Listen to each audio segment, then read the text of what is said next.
Okay, Hunter Biden, he's opened up about receiving a pardon from his dad. And in the world's most predictable statement, he's pointing the finger at Donald Trump. Not himself, not his dad, Joe Biden, but it's Donald Trump's fault. In an interview with Tommy Christopher, he said that his dad only pardoned him because Donald Trump was elected president, and his dad would not have done so under normal circumstances. He said that Donald Trump went and changed everything, and I quote, "Don't think that I need to make much of an argument about why it changed everything." I mean, CJ, of course he's going to point the finger at Donald Trump. It's such a joke.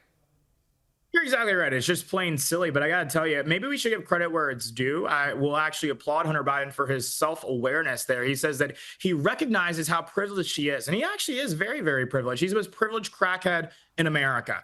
Because only when you were the president's son would you have received the type of pardon that he did. Only if you're the president's son would you be given kind of a get out of jail free card in this case, because we know indisputably that he had broken the law. It was true. It was proven. It was Biden's DOJ that pursued those charges against him. However, what we have since seen is that many of the charges that were, pursued against President Trump and many of his conservative allies were not founded on much of anything. Simply just it was a political wind shot. It was a political agenda that actually, led to these charges being pursued and those prosecutions being done. And so Hunter Biden, he's just the gift that keeps on giving. I want him to keep talking. Please do. In the same way that I want Kamala Harris to keep talking, I want Hunter Biden to keep talking, because every time he opens his mouth, we're reminded of just how feckless and just how much disregard Joe Biden showed towards the law every single day. They want to say, oh, President Trump is destroying all these norms. Imagine if Donald Trump would have pardoned Don Jr. today. He would be impeached tomorrow. It's also been revealed that Hunter Biden was furious when Barack Obama led Joe Biden off a stage during a major fundraising event last year. So according to this new book by ABC News' Jonathan Karl, and then according to reports by Axios, that Hunter Biden told Jonathan Karl that decision by Barack Obama to really kind of put his arm around Joe Biden and walk him off the stage so publicly that quote really, really pissed me off. That is what Hunter Biden said. And of course it would have. I mean, Barack Obama knew exactly what he was doing for the world to see, making Joe Biden look even more frail and useless than he even was. You're exactly right. And, I think President Obama knew what we all knew, and what a lot of folks in the Democrat establishment were refusing to acknowledge and admit. And I think President Obama wanted to do what a lot of Democrats were unwilling to do at that time, at that juncture of the race, and try to get Joe Biden to come to his senses and get out of the race before they lost, which would prove to be inevitable, right? But, I understand why he's so frustrated with President Obama. I got to say that, it's one of the things that I will actually give President Obama credit for, because he decided at that moment that he was no longer going to be complicit in elder abuse, which a lot of people, unfortunately, in the DNC and even in the Biden family, whether it's Jill Biden or Hunter Biden himself, were more than willing to do, because they realized that the moment that President Biden was pushed out of office, their gravy train would stop. Their abuses of power would have to end, because they would finally be held accountable, as they are under this president, and thank God for it. Now, CJ, I've got to play some lefty singing for you. Unfortunately, there has been so much of it on my X feed recently because of these lefties taking to the streets, taking part in these No Kings rallies over the weekends. And what is it with lefties and singing? But here it is. And when the courts enforce the laws and the guardian goons withdraw, then Americans will take our country back. Yeah, not a lot of Gen Z people in that crowd. A lot of old people, CJ.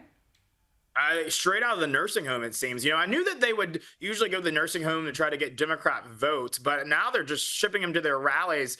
It's interesting to see, because for a long time, we were told as Republicans that we were the party of old white guys. Now, I know that you can see me, and I'm clearly not that, but it seems as if they were doing a little bit of projecting here, because it seems as if all of the people that I just saw in that video fit that category of being old and white. But it goes to show that there's a disconnect between reality and what the left oftentimes says. President Trump's Republican Party has become more diverse than ever, not diverse just for the sake of it, but diverse because it's actually a lot of people who are looking, in the Latino community, in the Black community, who are saying, we are sick and tired of being sick and tired. We're tired of being used used and abused by a Democrat Party that doesn't give a damn about us, and they're coming to our side. So it's no surprise to me that a lot of these protests are looking a lot older and a lot whiter. It's probably a lot of the same people that were protesting Vietnam back in the day who are now coming out for their second tour of duty against President Trump. Just finally, construction is underway for the big, beautiful ballroom at the White House, something that is costing taxpayers $0. Thank you, President Trump.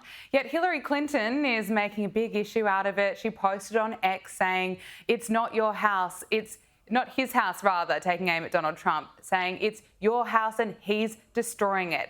Now, CJ, I don't think adding a privately funded $200 million ballroom to the White House is what I would call destroying it. What are your thoughts? You're exactly right. I would not call it destroying the White House, and I certainly wouldn't call it defiling the White House as her husband did when he was president, right? So I think that she should probably sit this one out. It would be a wise decision for her to do.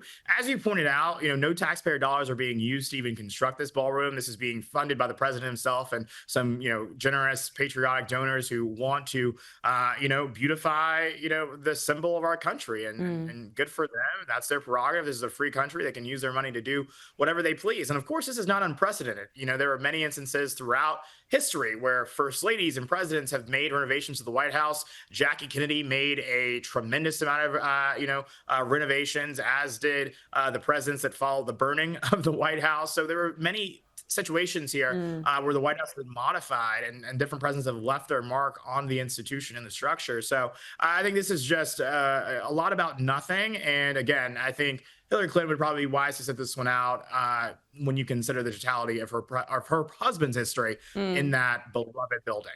And I'm looking forward to seeing the ballroom. I think it's going to be grand. It's probably going to be spectacular, seeing as Donald Trump has a lot to do with it. CJ Pearson, RNC Youth Advisory Council co-chair, thanks so much for your time. We'll see you.